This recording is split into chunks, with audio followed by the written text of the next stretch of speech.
1% better every day. Most people give up here. If you're not getting better every day, you're getting worse every day. Did nutrition make a difference? Yeah, a little bit. When I say they dominated, I mean they dominated. There isn't much difference between 49 and 52%, is there? Just a tiny bit better here, just a tiny bit better there, just with those few tiny adjustments that make a huge difference on the other side. Hi there. What do Olympic athletes and world-class teams and top-performing leaders, what do they all have in common? Well, they all embrace the theory of marginal gains. Marginal gains. Now, marginal gains is a simple yet genuinely transformative principle that fuels their success. Now, you've very likely heard the phrase, success doesn't happen overnight. And it's true, it kind of doesn't, right? So achieving greatness doesn't usually come from one huge monumental breakthrough or a sudden leap forward. I mean, there are some of those light bulb, those aha moments, but usually it's as a result of the consistent incremental improvements, the small deliberate changes across a whole range of aspects of your life and work that, if you consistently applied over time, will lead to extraordinary results. Think of any team that you support, maybe through times when they were hugely successful, maybe currently, maybe in the past. My team is Manchester City, so I think most of it's behind us at the moment than ahead of us, but we'll see. But all of their success on the field and on the pitch, where does their success really come from? Well, it comes from the training field, right? The stuff that happens that isn't at the Super Bowl final. You get the idea. I'm mixing my sports. But this theory, I'm going to mix my sports more in a minute, this theory of marginal gains is what actually helped the struggling British cycling team become a dominant force in the sport. And more on that in a few minutes, and it will blow your mind, right? And it's also how the world's top executives consistently outperform their peers, and it's a framework that you can adopt to elevate your leadership and personal development and team performance. And that's why we've created this episode, to help uncover how marginal gains work and why they matter and why you should pay attention to them, and really to share real world examples of leaders and organizations that have actually intentionally harnessed marginal gains to achieve incredible success. And we also want to show you really how to implement your own 1% improvements consistently over time in order to help you stop managing and start leading.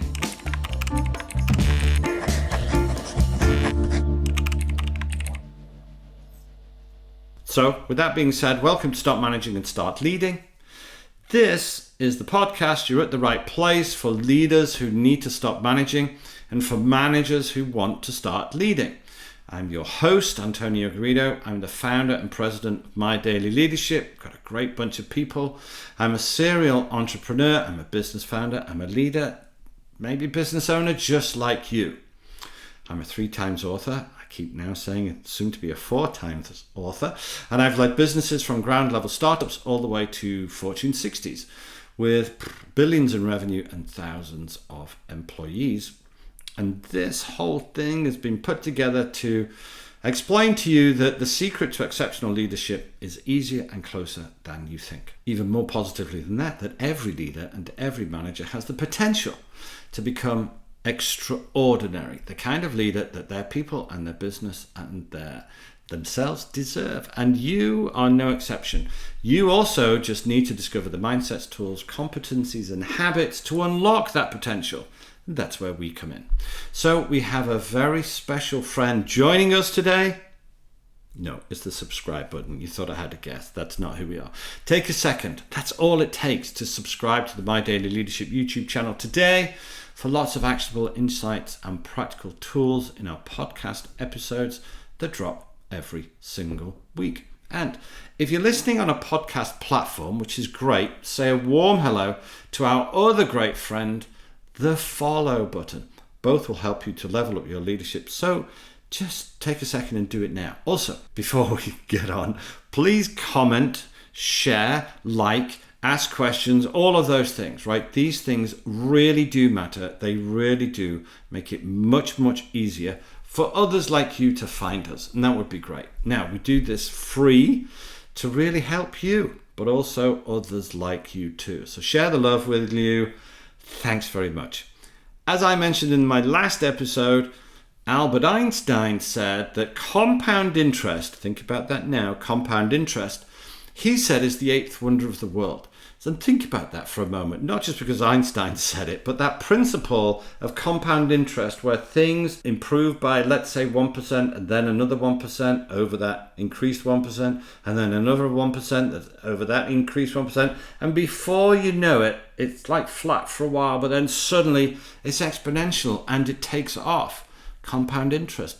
So anything that gives us as leaders compound interest in terms of our development, but it just has to be a good thing, right? So let me tell you more about a man that they say reinvented the wheel. A chap, a really smart chap, he's a British chap called Sir David Brailsford. So here's today's question. We've all heard a bunch of times, hey, listen, we just need to get 1% better every day. But what does it actually mean? What does it actually look like? How do we actually do it? And who can we look to for examples of that? So here's what I'm hoping to answer today. Let's start with, what does it actually look like? So there's two ways I want you to think about this actually. And you might not like either, but just at least accept what's going on. So what I've drawn here is, what does 1% better every day look like? So I've just drawn a little graph, results over time. So results up and down here and time along the bottom here. So this over here. So all of this is time. Think of it this way, will you? When we start to do 1% better every day, and this is the Einstein's compound interest, over time, for the longest time, we see hardly ever, if you look here, not much is going on. It's a little bit more than it was the day before, and it's a little bit more than it was the day before, but almost so tiny that we don't see anything, to the extent that we could probably give up. But when you don't give up, something happens. And if any of you have children, I have 4, although they're all serious adults now because I'm fairly ancient. But will you remember when your kids were kind of about 1 year old, some kind of switch clicked on in their head and said it's time to walk? How did they do the first day they tried to walk or crawl? How did they do? This is what happened. Practically nothing, right? Nothing happened. Day or two or an hour later, how did they do? Well, practically nothing happened. But they got just a tiny, like an infinitesimally amount better. And day 3, maybe just a tiny bit happened, right? And then a little bit more, a little bit more. And over time, something interesting happens where almost nothing happens, and then suddenly we get to the point of almost exponential growth. And here's what I'd like you to consider. Most people give up here. This is the kind of give up zone. But if you're determined enough, you don't give up and you keep going. And every person that walks went through this curve. They got a little bit better, a little bit better, a little bit better. And before you know it, they're up, and then before you know it, they're walking, and then they're walking fast, and then they're jogging, and then they're running. Before you know it, they are at the Olympics. You get the idea that nobody, when we're walking, when we are children, when we're young, we are determined little buggers, right? And we keep going. We don't give up. And then as we kind of get older, we become a bit less resilient, and we give up way too easily. This is what I want to talk to you about today. I'm going to talk to you a little bit about David Brailsford, as I mentioned. And we give up too easy. Those that get over that hump, right, that difficult kind of commitment zone, do see that growth. And then it comes to a point that it's like you just almost kind of gathers its own momentum. And that's great. And that's what 1% better every day looks like. And we can all kind of intuitively tune into that. Here's the bad news. Here's what 1% worse looks better like every day. You don't recognize it. You don't see it. Nothing happens. And then before you know it, you get significantly, exponentially worse. Well, why am I showing you that? Because I'm going to argue that if you're not getting better every day, you're getting worse every day, right?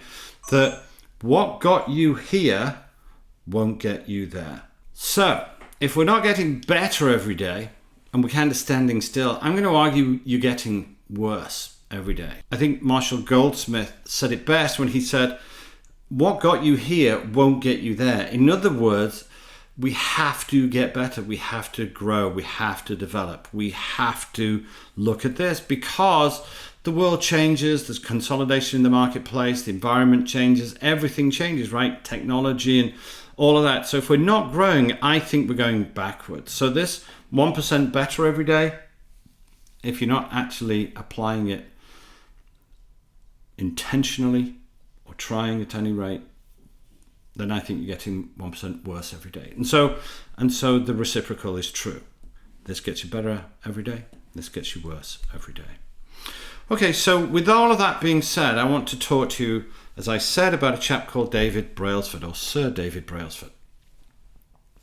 This story, I've told this story many times. It absolutely blows my mind. And there are countless versions of this story, but this happens to be one of my favorite ones. So think about this model, think about everything that we've talked about so far, and just kind of get your head around these statistics. So for almost 100 years, from 1908 to 2003, so nearly 100 years, Team GB Cycling, that's Great British Cycling, they had only ever won in 100 years one gold medal in any Olympics. So Team GB Cycling, one gold medal in any Olympics for 100 years. And they'd never, ever won a Tour de France. They were bottom in the world rankings. I mean, that's about as bad as things get, right, for the national team. One gold, never won a Tour de France, bottom in the world rankings. Here's how bad it was.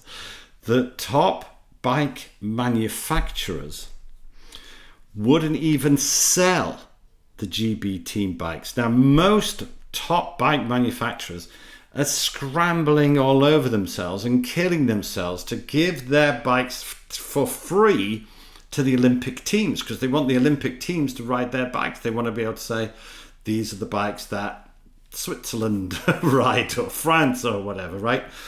Not only did they not give bikes to the GB team, they wouldn't even sell them a bike. They were that bad. They didn't want any of the riders to be seen dead on their bikes. So remember, 100 years, Team GB only ever won one gold medal. Okay. Now, for those of you that don't know about the Tour de France, it's staged for 3 weeks every July. It's about, so the Olympics you get, right? But for those that don't know about the Tour de France, it's usually 20-day-long stages. It's typically 20 teams with 9 riders in each team. And they cover about 2,500 miles, mainly in France, with occasional visits to Belgium, Italy, Germany, and Spain. But it's a grueling, really, really, really tough cross-country discipline. Now, Team GB appointed David Brailsford. I know 5 minutes ago I said, you mean Sir David Brailsford? He wasn't a sir yet until he did what I'm about to tell you. At that time, he was just David Brailsford, and he was the new performance director of the team. And he was a big believer in this principle of marginal gains, especially in times of high goal or stress. So if you've got high goals or you're stressed, marginal gains, he says, just make everything 1% better somewhere, but everywhere, every day, and without fail. So what kinds of things did he do?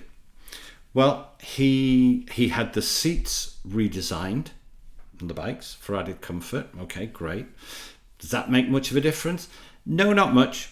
They started rubbing alcohol on the tyres for added grip. Did that make not much difference? Not very much. Let's come back to this. Let's come back to our diagram. So, redesign the seats. Did that make much difference? No. Rubbed alcohol on the tyres. Did that make much difference in and of itself? No, not much. What about heated shorts for all the riders so that the muscles would be warmer, injuries would be less, and they could make a better start? Did that make much difference? No, not much. But it made a little difference. They tested all of their fabrics, all those kind of like second skin jerseys and clothes that they wear. They tested all of the fabrics in a wind tunnel. Well, did that make any difference? Yeah, not much. They tested all of the massage gel recovery times. Did that make much difference? Yeah, not much. They got a surgeon, right? A surgeon to teach them how to wash their hands. Like these are like adults, right? A surgeon taught them how to wash their hands so that they would get fewer colds, fewer infections. Would that make a difference? Yeah, not much. You get the idea, right? They got them the best pillows they could find and the best mattresses. Why? So they would get a better sleep. Did that make much difference? Yeah, not much. They hired chefs so that we'd all get their nutrition right for each individual person. Okay, well, did nutrition make a difference? Yeah, a little bit, not much. They used biofeedback sensors to monitor how every single athlete responded to particular workouts and what was the best workout for each athlete. Did that do much? Not much. A little bit, but not much. Get this, each rider was given their own separate washing machine for their own kit, right? That make much difference? Yeah, not much. They painted the inside of all of the trucks that the bikes were in whilst they were traveling. Why? Well, because white was better to spot dust. And dust, right, might clog the chains. Did that make much difference? Not much. But when you do those kinds of things, and 1,000 other things, like David Brailsford, you break down every single item of every single process into its component and constituent parts and improve everything by 1%. When you start to put it all back together, you actually make significant and massive increases in performance. And that's David Brailsford quote. So nice. Alcohol on the tyres. So what? Well, 5 years after Brailsford took over the British cycling team, when I say they dominated, I mean they dominated the 2008 Olympic Games in Beijing. Remember, they'd won one medal in 60 years. In 2008, they won 60% of all of the cycling gold medals available in every cycling discipline. And then 4 years later, continuing the same process, in the Olympic Games in London, the Brits set 9 Olympic cycling records and they set 7 cycling world records. And in 2008, Bradley Wiggins became the first British cyclist to ever win the Tour de France.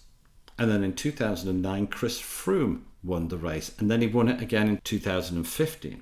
He won it in 2009, 2015, and then again in 2016, and then again in 2017, right? 6 Tour de France victories in just 6 years. And during the 10 years from 2007 to 2017, those 10 years, British cyclists, by doing this, mind you, they won 178 world championships and 66 Olympic, Paralympic gold medals and 5 Tour de France victories in what's widely regarded as the most successful run ever in world cycling history. And if you want to learn a little bit more about it, you can read The Man Who Reinvented the Wheel, Sir David Brailsford. So let's take a little break. Let's have a cup of tea and then let's come back and look at Novak Djokovic. So, Maybe it's time to pop the kettle on. Maybe it's time for a tea break. Whilst you make yourself a soothing cup of tea, let me ask you a question about some of that we've just talked about. How can you begin your own personal development journey without knowing where you're starting from? You can't, right? Mr. Brailsford can't, and Mr. Djokovic can't. Talk about Novak in a minute. Well, there's only one answer to that question. You can't. If you don't know where you're starting from, how do you know where you're going to go to? Well, think about it this way. A doctor, well, a good doctor at any rate, wouldn't operate, well, that's a surgeon, but you get the idea, without first running a range of diagnostic tests. Why? Well, to understand what's going on inside. They would take x-rays and MRIs and blood tests. They'd take a history. They'd examine the patient. You get the idea. And if they were going to operate or prescribe any kind of medicine without doing any of that stuff, run away to the extent that you can. I don't know what's wrong with you, but just don't hang around. Similarly, right, a pilot mustn't, should never take off without some kind of pre-flight checklist, make sure everything is in order, make sure they've registered where they're going. With the FAA, you get the idea. And if you were on a plane and you overheard the pilot talking to the co-pilot because they'd left the intercom thing on, and the pilot says to the co-pilot, "Hey Frank, did you register our flight with the No, I didn't do that." Do you know, completely slipped my mind. Okay, but you checked the fuel, right? Fuel? No, I didn't. I'm sure it'll be fine. Yeah, but you did the pre-flight checks, right? And you're hearing this, right? In the cabin. No, I didn't do any of the I've been doing this 30 years. I just couldn't be bothered, right?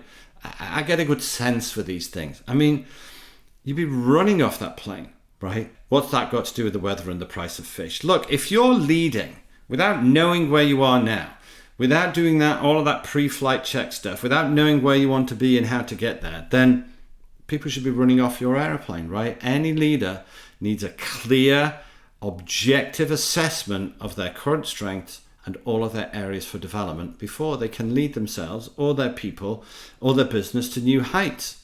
Like, you've got to do all the x-rays and the MRIs and the blood tests and all of that. So to help you out, we did create a complimentary leadership health check. It's quick, it's a powerful tool, and it's been designed to help you uncover exactly where you are on your leadership journey and identify some areas for improvement. Some people don't like to do these little assessments and benchmarks. Why?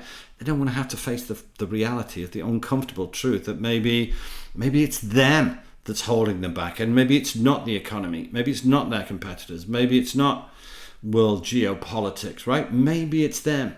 Hint, it probably is. So after this episode wraps up today, you won't regret, I hope. Try it out. Heading to www.mydailylleadership.com/leadership-health-check. Leadership-health-check. That's not easy. Or click the link in the description. Much easier to take the first step towards intentional leadership growth. All right, let's go back to this episode. We've seen what David did. Now let's see what Novak, Mr. Djokovic, did. So let's do it. Okay, so welcome back. I want to now, so that was David Brailsford. Pretty good, right? Let me talk to you about another chap that you may have heard of, Novak Djokovic, the tennis player. I want to show you some statistics that kind of point to the same thing. I've just starting to draw a table here, which basically just says rank, so where his rank was in the world tennis ATP rankings. The prize money he was earning, that's prize money only. Forget about all the sponsorships and all of that good stuff. And percentage points won in the year 2004 to 5. And then the years 2006, 2010, and then the years 2010 to 2016. So this data is a little bit behind the times, but since this was done and up to today's recording, he's remained number one in the world for years. So let's just have a look at what marginal gains means in terms of kind of output and goals and performance and all of that kind of stuff. So this is Novak Djokovic. So here are some things to think about. In the years 2004 to 2005, he was ranked in the not even in the top 100 in the world. He was beyond that, so, in the 110s, 120s. So he was ranked 100th plus in the world. His prize money at that time was around $300,000 per year. It's about $350,000 per year. And he was winning about 49% of his points. So he was winning 49% of his points. That was bringing him to around about 100, just beyond that. And he was earning about $300,000 a year. Got a new coach, did lots of things, applied lots of David Brailsford type thinking, marginal gains, better and better and better, tiny bits. And what happened? Well, in 2006 to 2010, he was third. He was around third in the world. What was he making in those days? Well, he was making about 5 million per year. And again, that's just prize money. I guess you could it is a guess. I guess you could treble that, right? So he's now third in the world, making significantly more money, 5 million. I mean, you can't live on it, but it's a start, right? So now he's earning 5 million. And what percentage point? 49% was giving him all of that stuff. What's giving him all of that stuff? 52%.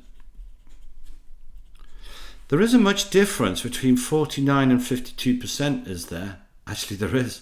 There is a huge difference between 49 and 52%. All of that difference, and now he's third in the world. And I'm sure his sponsorship is now going through the roof, and all of those kind of endorsements and all of that stuff through the roof. Okay, what happened in 2011 to 2016? Well, he's now number one in the world, as you probably know. His prize money alone was over 14 million. Again, can't live on it. It's a good start. And what about his percentage points that he was winning that made that all of that difference? 55%. So to go from 52 to 55% by making these marginal gains all over the place, just a tiny bit better here, just a tiny bit better there, serve a little bit better, speed a little bit better, endurance a little bit better, stamina a little bit better, practice a little bit better, all of those things. When you think about going from 49 to 52 to 55%, it's like not much difference, is it? And yet it's a huge difference. So where does this marginal gain come from? For you, intentionally getting better every day. Well, as we talked about in our last video, the first place to start is self-development. Get yourself 1% better every day. Because when you're 1% better every day, you can make your team better 1% better every day. And your team are going to make your business 1% better every day. All over the place, just 1% better every day. And within 3 months from now, 90 days, 1 quarter from now, you're going to see some slight movements. Not a lot. But in 2 quarters from now, you're going to start to see the train has left the station. And with 3 quarters from now, your business will be flying. How do we do that? Because you've got to make yourself 1% better every day. How do you do that? When in our last video we talked about it, you got to start journaling. Not fun, I get it. Important, absolutely. Critical, absolutely. Go to our last video, look at A, B, C, D, E, F, G, and all will be revealed. So that's how David Brailsford did it. That's how Novak Djokovic did it. That's how nearly everybody does it. Look at the top performing golfers. It's the same. Do they take their golf game from 4 under par to 90 under par? No. From 4 under par to 5 under par. From 5 under par to 6 under par. From 6 under par to 7 under par. Now they're the world champion. Just with those few tiny adjustments that make a huge difference on the other side. Takes effort, takes time, takes intentionality, takes David Brailsford type thinking. It's compound interest. It's the 8th wonder of the world, according to Einstein. Einstein can't be wrong. Djokovic can't be wrong. Your favourite golf player can't be wrong. Go do it. Hey, listen, I hope that all made sense. I hope you got something from that. I hope that can start to have you thinking just a little bit better every single day, right? But every single day consistently, before you know it, those changes compound over time. And what Einstein said, it's the eighth wonder of the world. So look, thanks once again for tuning in to Stop Managing, Start Leading, which is a My Daily Leadership podcast. And look, whatever your reason for listening, watching, I nearly said tuning in again, but they tell me it ages me. I do hope this episode offered you something of value, even if it's just one tool or one tip. Here we go, that improves your leadership ability by just 1% every day. 1% every day. 1% isn't much. Every day isn't much, but 1% every day is much, right? Remember, there's immense power in marginal gains consistently applied over time. Okay. There's also power in community, so please be a poppet and share your questions, insights, topics, anything like that in the comments if you're watching on YouTube. And while you're down there, please do give this video a like, try and grow our subscriber base. So subscribe, go on, you know you want to. And for our auditory learners, you're only getting half the story, I'm afraid. So I highly recommend heading over to the YouTube channel, to our YouTube channel, where today's episode really comes to life with visual notes, models and drawings. Wasn't much of a drawing model today, more of a table than anything else. But anyway, if you like to see those things, they're also available as a complimentary download at www.mydailyleadership.com/podcast. And Cornelia makes them all look beautiful for you. Now, just before we go, in the next episode, which I hope you'll tune into, we'll be talking about the difference between work ethic and commitment. Work ethic and commitment. Well, they're the same things, aren't they? No, they're not. They're not the same thing at all. And how you can recognize these particular traits in your people, nurture them effectively, and create an environment where both exist side by side. Great, but how you can really put nitrous in the fuel tank of your company by getting them both right. Good stuff. Okay, I'm Antonio Garrido with My Daily Leadership. Thank you for being here. I really mean it. Until next time, by wisdom and effort, mind how you go, lead well, see you later.